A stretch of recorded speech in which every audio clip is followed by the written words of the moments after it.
सर्वत्याग। मनुष्य को सबसे एक बड़ी विचित्र बात हम थोड़ा समझ लें। हमारे जीवन में अहंकार तो बहुत उत्पन्न होता है। एक बालक जब उत्पन्न होता है तो अहंकार उस बालक को नहीं, लेकिन माता पिता कुटुंब परिवार को भी उसका अहंकार उत्पन्न होता है। अहंकार धीरे धीरे बालक में भी आता है, मनुष्य में आने लगता है। अहंकार न जाने किन किन कारणों से सबको उत्पन्न होता है। कभी हम यह न सोचें कि एक भिखारी है, उसे क्या अहंकार, उसे भी अहंकार होता है। अहंकार जो सबसे धर्म के मार्ग में बाधक है, आत्मज्ञान के मार्ग में बाधक है, वो है शरीर का अहंकार। लेकिन बड़ा विचित्र यह है कि शरीर का अहंकार सहजता से जाता भी नहीं है।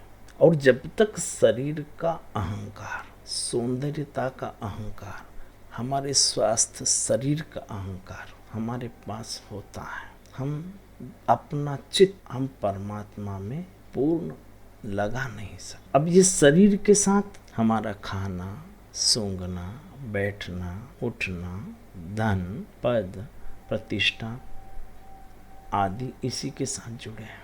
धीरे धीरे इनका संग्रह हो जाना और फिर इन्हीं से आनंद उत्पन्न होना, और फिर जितना जगत से आनंद उत्पन्न होता है उतना हम परमार्थ से दूर होते चले जाते। एक समय की एक बात है, बृहस्पति जो देवताओं के गुरु हैं, ये महर्षि बृहस्पति के एक पुत्र कच्छ थे। इन्होंने युवा होते ही एक समय निश्चय कर लिया कि प्राणी का पहला कर्तव्य क्या है, जन्म मरण के सांप से छुटकारा पा लेना। वे देव गुरु के पुत्र थे। अब वेद वेदांगों का तो उन्हें ज्ञान था ही, सात्विकता उनकी पैतृक संपत्ति थी। उन्हें सदगुरु ढूंढना नहीं पड़ा, क्योंकि उनके पिता ही उनके घर में थे, वही उन्हें सदगुरु थे। इस संसार सागर से मैं कैसे पार हो सकता हूँ, ये प्रश्न उन्होंने अपने पिता से ही पूछ लिया। तो पिता ने कहा, गुरु बृहस्पति ने कहा कि पुत्र, अनर्थ रूपी संसार सागर से जीव सर्व त्याग का आश्रय लेकर पार हो सकता है। सर्व त्याग का अर्थ क्या है? सर्व त्याग का अर्थ है सर्वों का त्याग, और त्याग उन्हीं का जो अपना नहीं है। सर्व त्याग करना है, और जब सर्व का त्याग हम कर रहे हैं तो अपना है नहीं, हम उसी का त्याग कर रहे हैं। सर्व त्याग कर दो। इस संसार सागर से पार होने का यही एक रास्ता है। अब पिता ने सिर्फ इतना ही उपदेश दिया, और यही सुनकर कच्छ ने उन्हें प्रणाम कर दिया, और वह देवताओं के लोक को त्याग कर वन में चले गए। अब महर्षि बृहस्पति को इस प्रकार पुत्र के जाने से दुख हुआ, शोक तो हुआ, चिंता भी हुई। किंतु पुत्र जब सत्य पथ पर जा रहा हो तो प्रसन्नता भी होती है। कच्छ को देवलोक से गए लगभग 8 वर्ष बीत गए। उनकी चित्त की क्या दशा है, यह जानने के लिए महर्षि बृहस्पति एक बार उनके पास तपोवन में चले गए। अब कच्छ ने पिता को प्रणाम किया, उनकी पूजा अर्चना की और सर्वत्याग किए। मुझे 8 वर्ष हो गए। पिता से कहने लगे कि मुझे सर्वत्याग किए 8 वर्ष हो गए, किंतु मुझे भी शांति नहीं मिली है। बृहस्पति ने कहा, पुत्र सभी का त्याग करो। केवल इतना कहकर देवगुरु बृहस्पति चले गए। अब महर्षि चले गए। कच्छ ने अपने शरीर से जो वस्त्र आदि पहन रखे थे वो भी निकाल दिए। अब दिगंबर हो गए, अवधूत हो गए। उन्होंने आश्रम भी छोड़ दिया, ऐसे ही किसी वृक्ष के पास जाकर बैठ गए। शीत, धूप, वर्षा, उन्होंने कोई गुफा, कोई झोपड़ी, कोई आश्रम कुछ नहीं बनाया। अब वो दिगंबर अवधूत होकर इस शरीर को उन्होंने धीरे धीरे छीन कर लिया और वो तप करने लगे। अब 3 वर्ष बीत गए।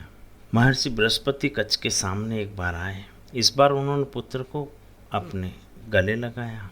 कच्छ ने पिता से कहा कि भगवान, मैंने आश्रम, कल्प, वस्त्र, कमंडल, कुटी, गुफा सब त्याग दिया है, किंतु आत्म तत्व का ज्ञान मुझे अभी भी नहीं हुआ है। बृहस्पति ने कहा कि पुत्र, चित्त ही सब कुछ है, तुम उस चित्त का ही त्याग करो। चित्त का त्याग ही सर्व त्याग कहा जाता है। देवगुरु उपदेश देकर चले गए। कच्छ बैठकर सोचने लगे कि चित्त है क्या और उसका त्याग कैसे किया जाए। बहुत प्रयत्न करने पर भी जब उन्हें चित्त का पता न लगा, तब वे स्वर्ग में अपने पिता की सेवा में उपस्थित हुए और वहाँ उन्होंने जाकर पूछ लिया कि भगवान चित्त क्या है। देवगुरु ने बताया कि अपना अहंकार ही चित्त है। प्राणी में जो ये देह के प्रति अहंकार है यही त्यागना है।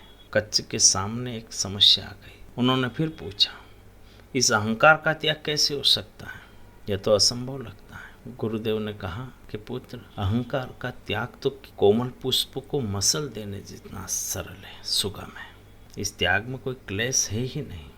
जो वस्तु अज्ञान से उत्पन्न होती है वह ज्ञान होने पर स्वतः नष्ट हो जाती है। एक ही चेतना सत्ता सर्वत्र रहती है।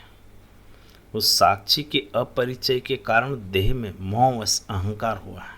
साक्षी का परिचय होने पर अहंकार स्वतः नष्ट हो जाता है। जैसे रस्सी में सर्प दिखाई देता है, इसी प्रकार ये समरूप प्रपंच एक ही चेतन सत्ता में प्रतीत होता है।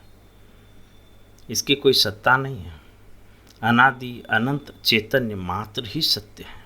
एक ही चिन्ह मात्र सत्ता में ये दृश्य क्यों है, कैसे है, इसका क्या स्वरूप है, यह बात अविर्चनीय है। क्योंकि जो वस्तु है नहीं, केवल भ्रम से प्रतीत हो रही है, उसका विवेचन संभव नहीं है। इस भ्रम में सदा सब समय निर्विकार रूप से ही अहंकार का ज्ञान है। यह अहं देह नहीं है, मन नहीं है, क्योंकि देहादि तो बदलते रहते हैं, ये नष्ट होते रहते हैं। अहं का लक्ष्य तो वह देश काल आदि से अपरिचित निर्मल निर्विकार व्यापक उदय चिन्ह मात्र सत्ता ही है। देह में अहं भाव को त्याग कर जो अपनी आधारभूत चित्त सत्ता है, ब्रह्मा है, वही मैं हूँ, ऐसा निश्चय करो। यह तुम्हारी परिचित्र अहं भावना तो कोई वस्तु ही नहीं है। देह रूप से इस प्रकार अपना उपदेश समाप्त कर दिया। कच्छ का अंतकरण तपस्या से शुद्ध हो चुका था। पिता के उपदेश को ग्रहण करने में उन्हें कोई कठिनाई नहीं हुई।